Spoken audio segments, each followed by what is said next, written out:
No começo eu vou confessar que eu até pensei que o Adriano da Nóbrega, que é o miliciano ligado ao Flávio Bolsonaro, que foi assassinado pela polícia na Bahia um tempo atrás. Eu até pensei que ele pudesse ter reagido e que seria simplesmente um confronto entre a polícia e o criminoso e que acabou com a morte desse criminoso. Só que cada vez mais está parecendo que foi queima de arquivo.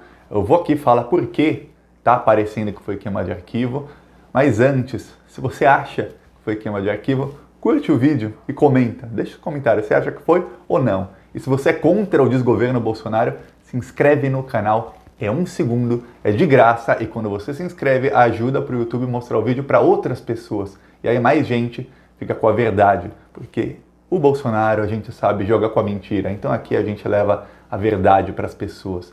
Agora vamos falar sobre a morte do Adriano da Nóbrega. Para quem não sabe ou não lembra, o Adriano da Nóbrega é um miliciano, bandido, acusado de mais de 20 assassinatos, chefe da milícia escritório do crime, tem várias ligações com Flávio Bolsonaro e com Fabrício Queiroz. As empresas do Adriano da Nóbrega, uma pizzaria e um restaurante, elas fizeram depósitos para o Queiroz. Depósitos, um de 45 mil e outro de 29 mil, se eu não me engano. A mãe e a ex-esposa do Adriano da Nóbrega, que era esposa na época, foram empregadas no gabinete do Flávio Bolsonaro, dinheiro público, ganhavam dinheiro.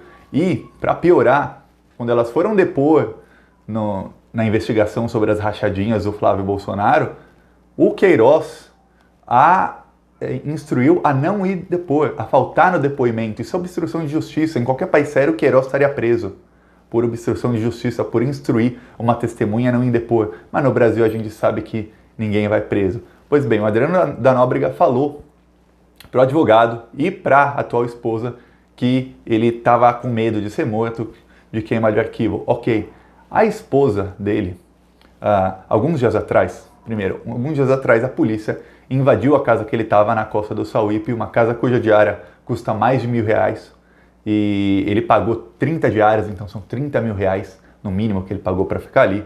E a polícia invadiu e a esposa falou para a imprensa, falou, olha, pelo jeito com que a polícia entrou aqui, eles entraram para matá-lo, não entraram para prendê-lo. Foi uma invasão para pegá-lo e matá-lo. Mas ele fugiu umas horas antes, passaram uns dias, a polícia entrou e o matou. Eu vi a foto da casa onde ele foi cercado.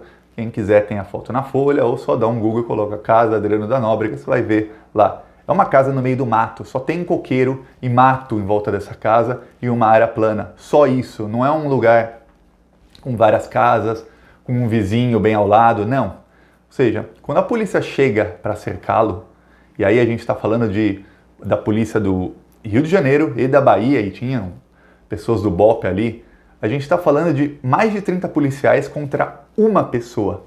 Uma pessoa que estava suspeitando que seria morto, ou seja, ele não iria reagir, porque se ele reage, é claro que a polícia, que ele acha que quer matá-lo, iria matá-lo. Ele sabia que ele não tinha chance, a única chance dele é não reagir.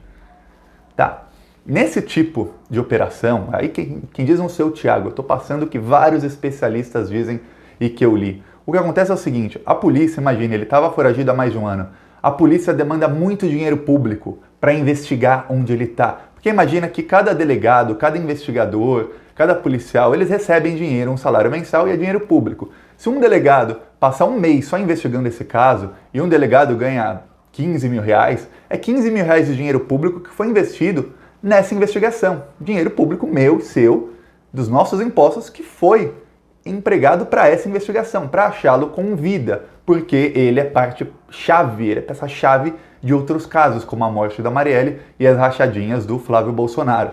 Então, é muito dinheiro público porque são muitas pessoas que dedicaram várias e várias e várias horas durante um ano para chegar nele com vida.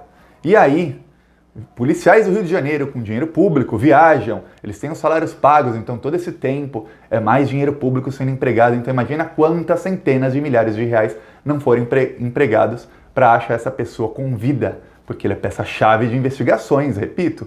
Aí o que acontece?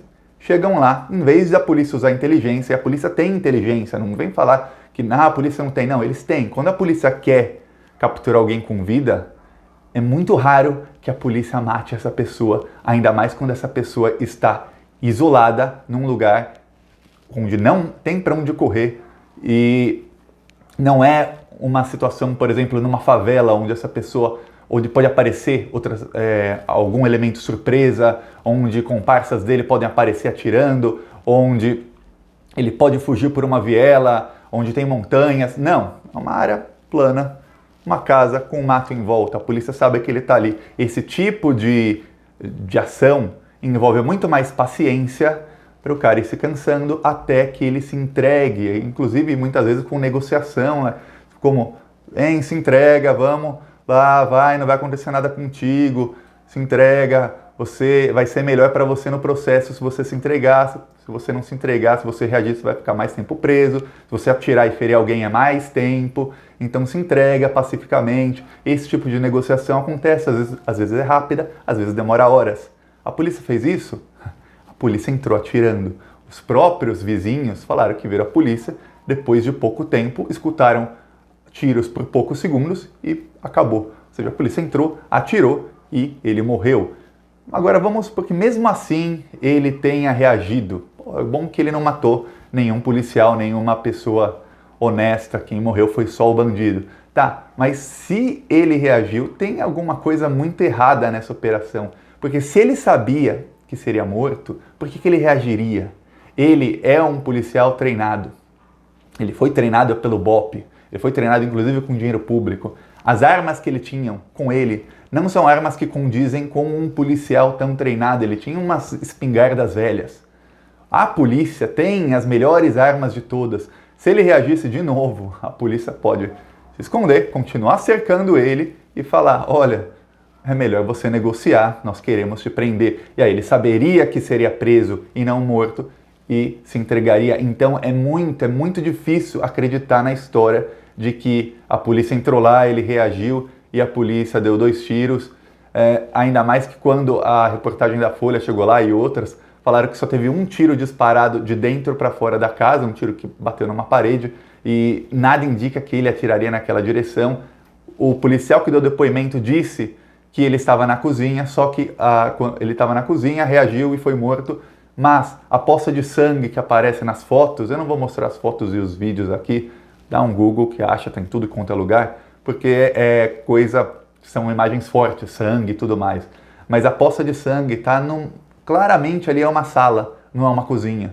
Então tem coisa errada no depoimento da polícia, tem coisa errada no que falam os policiais, tem muita coisa estranha nessa história. Agora, o mais estranho é o silêncio da mãe dele, da esposa dele, do advogado dele. Esse Adriano da Nóbrega, ele deixou algum dossiê, ele deixou alguma prova, ele deixou alguma coisa, porque a pessoa sabe que vai ser morta e não deixa, não tem tô deixando aqui todas as provas. Até agora não apareceu nada. E se ele deixou isso com uma pessoa só, uma pessoa pode ser comprada ou coagida por meio da violência. Outra coisa é que quando alguém que sabia tanto sobre um esquema que envolve o filho do presidente, até o presidente, a rachadinha envolve o Carluxo, o Flávio e o Jair. O único gabinete dos Bolsonaro que não tinha nada sobre a rachadinha era o do Eduardo Bolsonaro. Até o momento não se sabe, mas os outros 3 tinha e tinha funcionários fantasmas. O caso Marielle envolve todo mundo, envolve todos os Bolsonaro, inclusive vizinhos do Bolsonaro, inclusive quem estava na Casa 58. Então, alguém que sabia tanto assim foi morto. Isso é uma mensagem muito clara para Queiroz e para outras testemunhas, tantas, são 98 do caso da rachadinha do Flávio Bolsonaro. É uma mensagem muito clara assim, calem a boca, não ameacem falar nada e você pode ser o próximo. Então, é gravíssimo que ele tenha sido assassinado. E mais grave ainda é o fato de a polícia, o governador do Rio de Janeiro comemorar isso, falar que nós estamos em outro patamar. Se tivesse outro patamar, teria agido com inteligência e não como um bando de troglodita que entrou lá para matar o rapaz e fim de papo.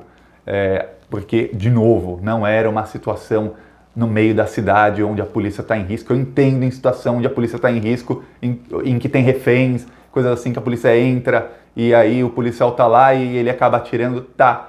Outra coisa é numa mata isolada, só tem aquela casa ali no meio, a polícia entra e mata alguém que era peça-chave depois de empregar tanto dinheiro. Isso é inaceitável. E é inaceitável o governador da Bahia e do Rio de Janeiro comemorarem e dizerem que foi um sucesso. Não. Sucesso é você gastar muito dinheiro público, centenas de milhares de reais numa investigação e você prender a pessoa e aí você tem uma testemunha-chave. Isso é sucesso. Você gastar centenas de milhares de reais para matar um bandido, não é sucesso. Até porque ele já não estava ameaçando mais ninguém de morte, ele ia ficar lá no interior da Bahia foragido com medo por muitos e muitos anos. Então, gastar todo esse dinheiro para matar um bandido não é nem um pouco sucesso. Todo mundo estava esperando a prisão dele, e eu mesmo estava muito tempo pensando quando é que esse rapaz vai ser preso. Porque a gente queria saber o que ele tem para falar nessas investigações. E agora, mais perigoso que isso ainda é o fato de que a polícia do Rio de Janeiro tem os celulares dele e tem tudo isso. E a gente já sabe que lá no Rio de Janeiro, essas investigações, principalmente do caso Marielle, tá com muita coisa errada, mas muita coisa errada mesmo.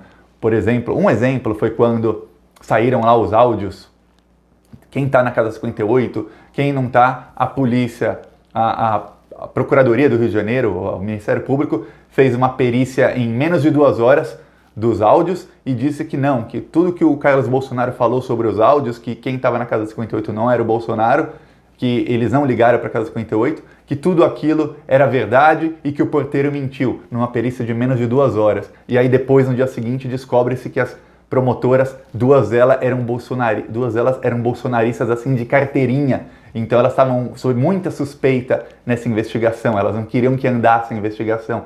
Então, tem muita coisa errada. Eu deixo a pergunta, responde nos comentários, você confia na polícia do Rio de Janeiro que matou o Adriano de Nóbrega para manusear essas provas onde estão os celulares dele e tudo que estava ali em posse dele? Você confia? Eu, Thiago, eu não confio. Eu não confio, não nos policiais, eu não confio em quem chefia essa polícia, quem chefia essas investigações, porque a gente viu que a investigação da morte da Marielle e essas outras investigações não estão andando, não andam.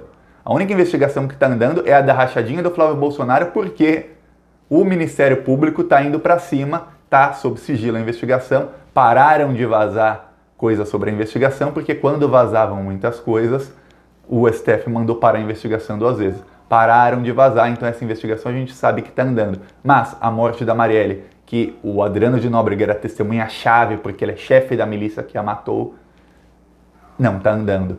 E é por isso eu volto a defender aqui uma CPI das milícias, porque uma CPI das milícias pode trazer para o Congresso Nacional essa investigação e falar, agora nós vamos investigar, agora nós vamos convocar todo mundo aqui, inclusive fazer a cariação é quando um fala na frente do outro, e aí eles podem fazer perguntas um para o outro, responder, bater boca, enfim, e os parlamentares podem também fazer perguntas a eles e ver a diferença nas respostas, e podem convocar milhares de pessoas e finalmente investigar e responder quem mandou matar Marielle e ver se essa operação foi realmente queima de arquivo ou se foi pura incompetência do comando das polícias da Bahia e do Rio de Janeiro. A gente precisa saber disso porque senão esses casos vão ficar sem solução. Então, curte esse vídeo, compartilha. Se você não é inscrito no canal, se inscreve no canal e vamos levar a verdade para as pessoas e vamos lutar para que tenha uma CPI investigando as milícias e a ligação dos Bolsonaro com esses criminosos aí. É isso, gente. Falou.